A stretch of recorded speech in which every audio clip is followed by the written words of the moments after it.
All right. Am I good to go? Hopefully you guys can hear me all right. My name's Michael. I'm an alcoholic from New Jersey. I guess I'm representing the New Jersey host for the Eastern Area Conference for Young People of Alcoholics Anonymous, which I'll probably touch on to some extent while I go through my spiel. I want to start by saying congrats to all the day counters, those coming back. And Yeah, I'll start by saying my sober date is May 18th of 2021. I have a sponsor who has a sponsor. I have a home group. They know it's my home group. I try and call alcoholics on a daily basis. I try and pray. Sometimes uh, I take that time. Other times it's when it's convenient and I'm in the car, but I still try and have a daily contact with my higher power as I understand it. And Yeah, I guess that's like a little foundation for what my sobriety looks like. But what happened? No, what it used to be like, what happened, and what it's like now. Born and raised New Jersey, standard suburban town. Everyone kind of knows everyone. I had like my family had the local restaurant, so my name definitely had some sort of baggage with it. Sometimes in good ways, other times not so much.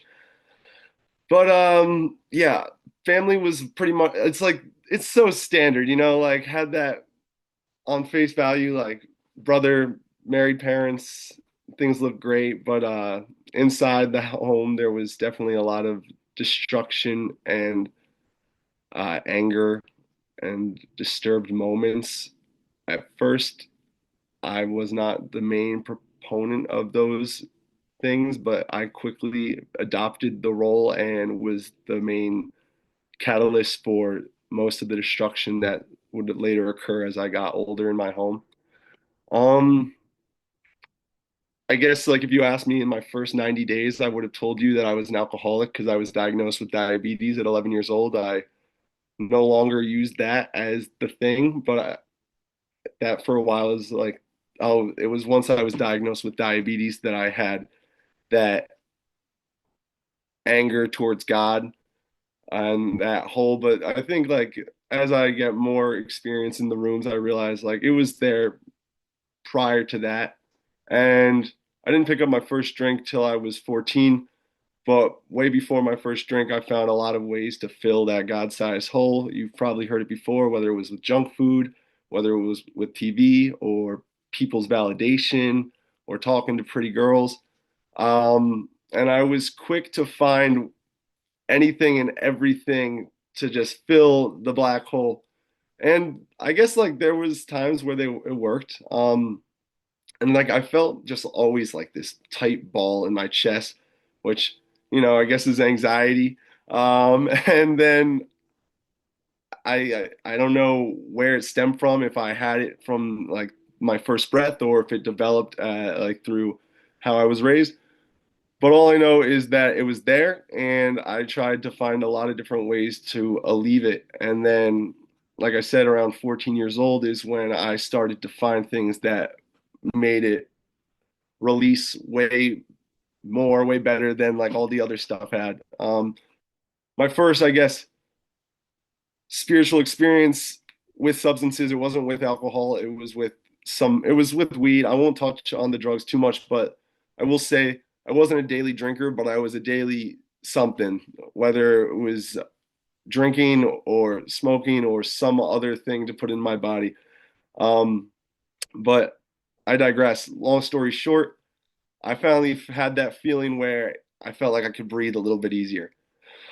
And I really liked that feeling. And so like it was innocent at first. I was definitely a weekend warrior. I still had the ability to show up to the in the ways that I thought were important as a high schooler, which meant showing up for sports and being a part of clubs, going to church, being a part of CYO. But it was really all just like it was all just keeping up with appearances. Uh, Even from a young age and even before drinking, I had like suicidal ideations, and I've had conversations with trusted friends in recovery, and I realized like to some extent, suicide is like that ultimate form of escape, that escape that I looked for in drinking and drugs. It was almost like its own version of a drug because it was like there was this peace that would come over me, like no matter how much pain I feel, there's always that route to escape with. Um, and the reason I mentioned that is because like there would be these moments, like these really low lows in high school where I was getting closer to like wanting to make that ultimate sacrifice. But like I guess something would come where I would say something and then it would lead to like one therapist appointment. And I've heard this said and I use it often now. Like I would go into a therapist's office, take a big poop in their office and then just walk out and like never go back. And like that was my way of keeping up with my mental health, was like letting it get to the boiling point and then just having maybe one day, maybe 1 week of just like unloading anything that I felt like I couldn't handle and then going back to the same stuff that led me there. I had a lot of fair weathered friends. I loved the big book because like it like was putting labels on things that I never really put too much thought into, but like once I read them, I was like, oh my gosh, yes. So yeah, like the fair weathered friends, that was me to a T. I definitely had like I could fit in with everyone. I was the jock. I was involved with theater. I was involved with, like I said, with the church groups. I like to talk about nerdy stuff like comic books and anime. Um, and depending on what group I was with, I would be good at making sure I was talking about the right thing to make me seem like really like cool and lovable. But I really lacked any outlets for like the real stuff, like the real hurt, and like I don't know. I later would find that in Alcoholics Anonymous, which I'll probably touch on. Fast forward, go to a big party school, Penn State, and it was more or less like the same stuff. I don't want to talk about too much in terms of specific war stories, but I was hospitalized from drinking at 15 years old and compounded with the diabetes. I remember when I was in the hospital, they had made a comment about me being a diabetic, and like it just didn't even click with me like that was a hurdle. Like my physical well-being was way lower on the totem pole than that relief that I got. Like they didn't understand that my health meant nothing if it meant I had to sacrifice the thing that got rid of the hurt. And so yeah, there was detainments, like I said, my family was known, and so like that started to become a curse because I would always like it would always get back to someone and be like, oh, that Mike Q. They weren't using my initial, they were using my full name, but they'd be like, yeah, that Mike Q. He's trouble. But I still tried to do the stuff to make it seem like I was like all American, whatever. Uh, College things like the consequences kind of grew, not right away. I found stuff to make the alcohol work faster. And I remember I would always make a joke in high school, like, I wish there was just a pill to make myself get drunk. And I found something that it still required some drinking, but it made the drunks come much quicker. I was definitely the type of person that drank for effect. My first drink when I was like, was when I was 8, and I thought it was stupid. I was like, what's the point of this? My first drunk was when I was 14, and that was when I understood all the appeal. I won't bore you with every detail, but the last semester at Penn State was pretty much like a 6 week bender, as Bill Wilson put it, like that prolific bender. And I fell off a staircase, like was so much internal suffering, which was funny. Like if you looked at my Instagram, you would have thought, oh, this guy's having the time of his life. But it was, I'm sure we're all pretty aware, like the social media is BS. But I was dying inside and I had no idea what to do. One thing I'll note before I tell you what I did do is that I was like Dr. Jekyll and Mr. Hyde to a T. I lived in a frat house, and um, Thursday through Saturdays were like the biggest nights for going out and drinking. And that's when I was that Mr. Hyde, like I was that monster. And then on Sundays, I was living in a house full of degenerates, and I was the one that was getting like talked to by them at the end of the weekend because of my behavior. But it was funny because they were talking to the wrong person. Like the person they were talking to was like the one that could smile and be like, "Oh yeah, that's crazy, whatever that guy did." And I remember there'd be times where even they like were kind of at a loss for words because they were accusing the wrong dude of sorts. But it was all me in reality. Anyways, like I said, I had like that rough 6 week patch, and so I did what most grown men do, and I called my mom because I knew Penn State was the problem, and if I got out of Penn State, all would be well. And I'm sure most of you know that that wasn't how it went. The next year, that was 2020, COVID hit like a month later, and then the next year was a living hell. And a lot of it's fifth step stuff, but I will say that there was things that I needed to experience to get me in a place of absolute I had to be being into a place of absolute submission to get to where I'm at now. But at the time, all those things that were happening, they were the reason for my usage and drinking. And I blamed it quickly on like the types of people that were coming into my life, not realizing that I had a huge part to play into why those things were happening to me. I will say this. Actually, I won't because I'm home and it's stuff that I'd rather not have my family here, but I digress. Long story short, that year was absolute hell. I ended up in a psych ward in April of 2021. And even then, I had thought to myself, all right, I just won't touch this stuff and I'll go back to the meat and potatoes. And the meat and potatoes for me was always alcohol and weed. And the scary thing started to happen was that the meat and potatoes wasn't working anymore. I still like had one last hope though, because it was creeping up to be May, and that's when all my friends were coming back from college. And as you probably would have guessed, I wasn't in school. I was doing decrepit stuff in this actual room. I've kind of turned it into a safer space now. But anyways, I was thought to myself, once my friends come home from college, I'll be good. It's just because I've been stuck home with my parents, and that's why I've been so miserable. And then it was kind of obvious for me to feel lonely during like quarantine. But it was even scarier when I was with all the people that I thought were my closest friends and the ones that like made me feel somewhat whole. And I felt even lonelier than when I like was out with them than I did all the actual nights of isolation. My last drink wasn't anything fantastic. I went out to a city in Jersey called Hoboken, and I just remember looking around, like being absolutely wasted as usual, and just thinking, like, what's happening? Like, how did I get here? Like, who am I? Like, all these, like, very, what's the word? Like, existential questions. And luckily at that point, rehab had already been somewhat of a conversation. And I guess that was the final push for me to like actually lean into what that might look like. I made the phone call, talked to the intake person, told them my story, and I think at that point I had done an IOP once before, and so I was expecting them to tell me I was a candidate for their IOP program.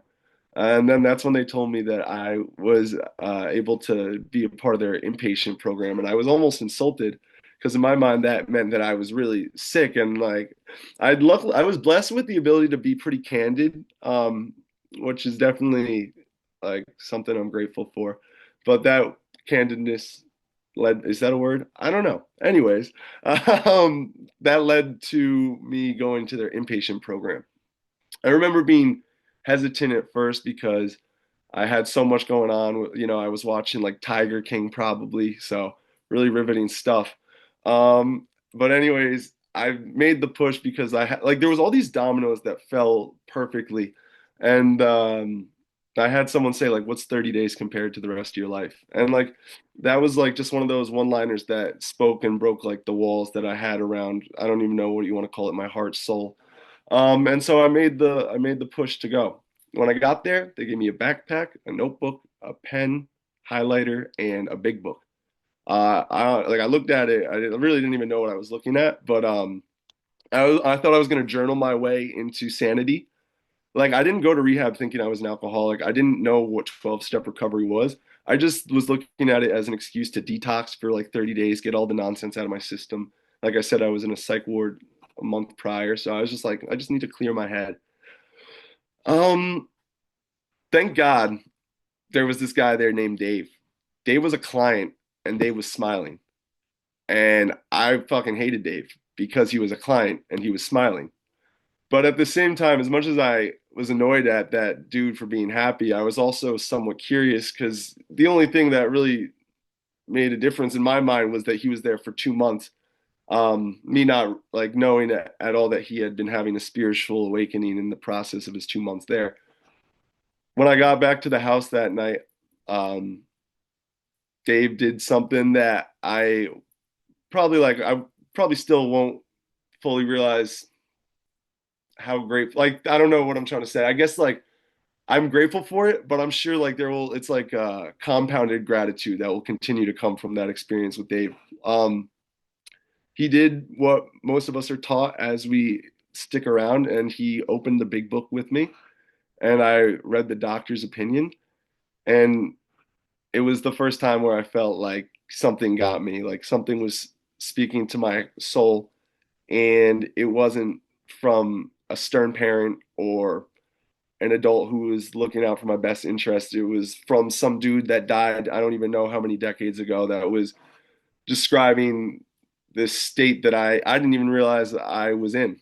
And that was like that first glimmer of hope. I know I only have 3.5 minutes left, so I'll try and speed run this. That glimmer of hope would go up and down because I would think to myself, am I really an alcoholic? I don't know. Luckily, I had a good sponsor who referenced, I don't know which story it is, but it's somewhere in the back of the book. And he was like, well, because I wasn't like a daily drinker. I didn't check off all the boxes that I thought you had to check off to be an alcoholic. Um, but he asked me a question which really helped to sort of solidify my step one experience. He was like, well, when you were controlling it, were you enjoying it? And if you were enjoying it, were you controlling it? And my answer to that was no. Yeah, it was no. And like, I don't know, that's just like, there's so many little things that happened in my time there that needed to happen exactly as they did to lead me on this path. Like there was not any one specific thing, but that was one of those things that helped push me on the path. Um, I got out of rehab. I went to a college. I went to Rutgers University, and I lived in a sober house. I had like a great community there, and I started to feel good again. And I was on my fourth step, and I was back in school, and I thought, all right, I just got to focus up on school, and like everything will start to work out how it's supposed to. And my sponsor kept telling me I had to do my fourth step, and I kept complaining about the same things. And I decided it was time to make the mature decision, and I fired my sponsor because I was getting sick and tired of him keep telling me to do something I didn't want to do. And that quickly led to its own kind of insanity. And the suicidal ideations, which never fully left, were back stronger than ever. And I heard this in reading in a meeting recently. If alcohol doesn't bring you to your knees, sobriety without a solution, or living without a solution will. And so I was without a drink, yet I was still like my life was still absolutely unmanageable. Um, thank God I heard my sponsor's words ringing through my ears enough. I got a new sponsor, and I actually did that fourth step that everyone always talks about. And for the first time, I saw things that I, for so long, had assumed was just like everyone else. For example, like I always thought that my friends were using me for my house because I could have parties and like I had the spot to smoke at. Little did I know, like I was using them probably more so than to any extent they could use me because I was so scared to be alone with myself that I needed to have people around to make me feel okay. I know I only have 50 seconds left, so let me just talk about what it's like right now. I'm in service. I'm a part of this cool thing called XXIPAA. There's moments where I kind of stray away from the path, but luckily I've done enough work in the past 3 and some change years that like there's other people that will bring me back. And sometimes that can look like something as simple as Angel giving me a call, or sometimes it'll look like something that doesn't even seem like it has to do with AA. But if I'm looking for it, like my God can show in like the most random spots. I'm making financial amends right now, It's not nice on my pocketbook, but it's good for my spiritual bank. Thank you for letting me share. I hope everyone stays blessed and enjoys their rest of their night being sober.